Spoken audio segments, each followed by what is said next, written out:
You open your phone. You didn't decide to. You just did. 4 minutes ago, you sat down to work. Now you're watching someone else's life instead of building yours. This isn't a willpower story. Forget willpower. It was never the variable. This is about a single moment that happens to you 40, 50, 60 times a day. A moment so fast you don't notice it choosing for you. I'm going to call it the pull. By the end of this video, you'll see the pull happening in real time. And you'll know the one decision that turns it off. Not forever, but for exactly as long as you need it off. Stay until the end.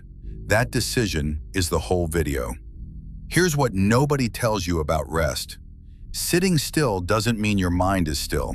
The second there's no task gripping your attention, your brain doesn't relax. It drifts. Worry shows up uninvited. A low hum of something's not happening starts playing under everything. Psychologists have a name for this hum: psychic entropy, disorder with no direction. You feel it as restlessness, as a vague itch that something's wrong, even when nothing is. And here's the part that explains your whole day. Comfort doesn't fix that hum. It just turns the volume down. The snack, the scroll, the show, none of it answers the itch. It mutes it for 19 minutes. Then it's back. The pull, again. Same time tomorrow. Your brain is running ancient code on modern hardware. 40,000 years ago, a brain that grabbed the certain reward in front of it beat a brain that waited for a bigger one later. The berry was real. The harvest was a guess. So evolution built you to prefer now over better, but later. Every time. That calculation used to be correct. Today, the berry is a notification. The harvest is the business, the book, the body, the relationship you keep meaning to build. Same brain, same math. Wrong century. You're not broken. You're a perfectly tuned survival machine pointed at the wrong target. And the target is doing everything it can to stay wrong, because an entire industry profits from the pull winning. Here's the moment almost everyone misses. The pull doesn't strike when you're tired. It doesn't strike when you're lazy. It strikes at one exact instant, the second a task stops feeling clear. You're working. Then, quietly, you stop knowing what done looks like in the next 5 minutes. The thread goes slack. That gap is where the phone enters.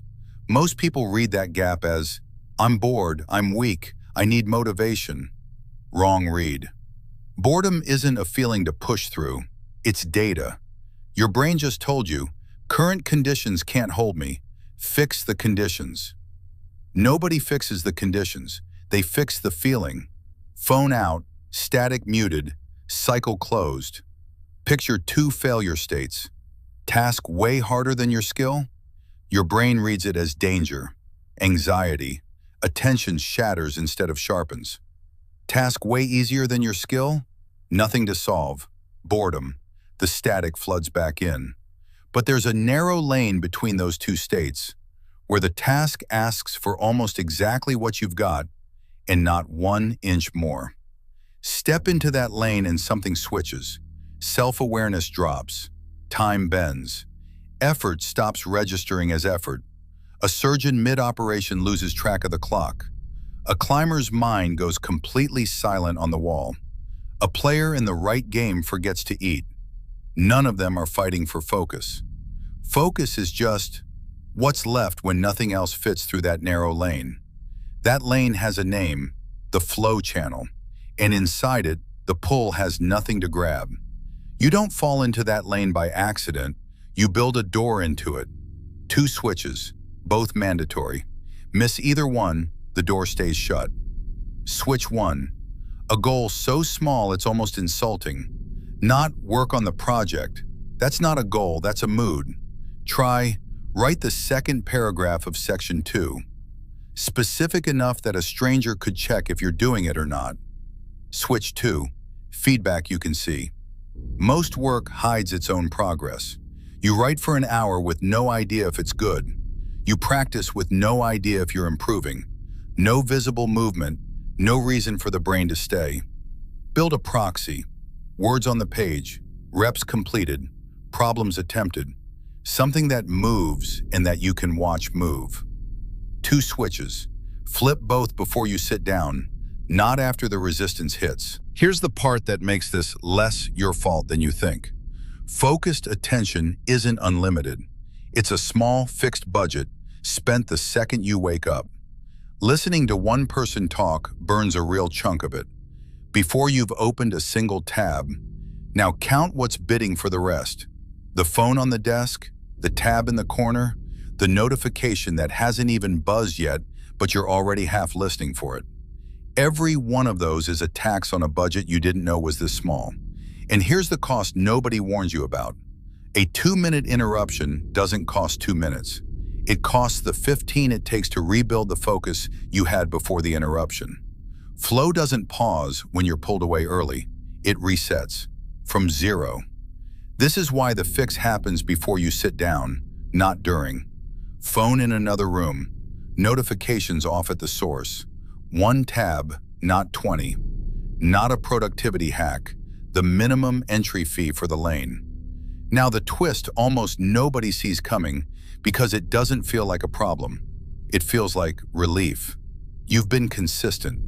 The task that used to wreck you now feels easy. That's not victory. That's the lane moving without you. Your skill grew, the challenge didn't. The gap that used to demand your full attention is gone. And your brain, sensing nothing left to solve, starts quietly checking out. Most people misdiagnose this completely.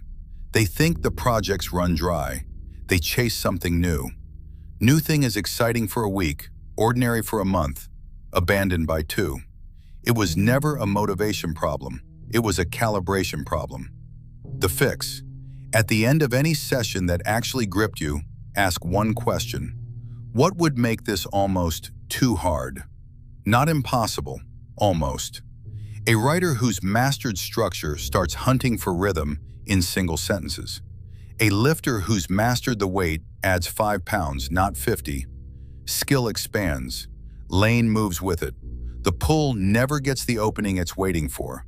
Stay inside that lane long enough and something changes that nobody warns you about. A lazy Sunday starts feeling less like rest and more like restlessness. An evening of nothing starts feeling less like a reward and more like a waste. Nothing's gone wrong. Something finally went right. Your baseline moved. Comfort didn't get worse. You got bigger than it. The people who sustain this for years aren't more disciplined than you. They've just stopped needing discipline. Because the alternative, a life arranged around avoiding difficulty, has quietly become the thing that feels unbearable to them. That's the actual finish line. Not productivity, not achievement. A self that no longer wants the smaller life it used to settle for. Here's everything in this video collapsed into one move. Stop reading this as information. The pull is happening to you right now. The part of your brain hoping this video ends so it can go check something. You don't beat that with motivation. You beat it with one decision made in the next 10 seconds before the pull gets another vote. Pick the one piece of work that actually matters this week. Define exactly what done looks like for the next 20 minutes. Small enough a stranger could check it. Then remove the one thing in arm's reach that's been winning this fight for you. Phone, leave the room. Tab, close it. Notification, off. That's it. That's the whole channel. Clear target, visible movement, nothing left in reach to pull you out of it. You don't need more willpower. You need fewer ways for the pull to win in the next 20 minutes. Go set that up right now before this tab closes and the static comes back.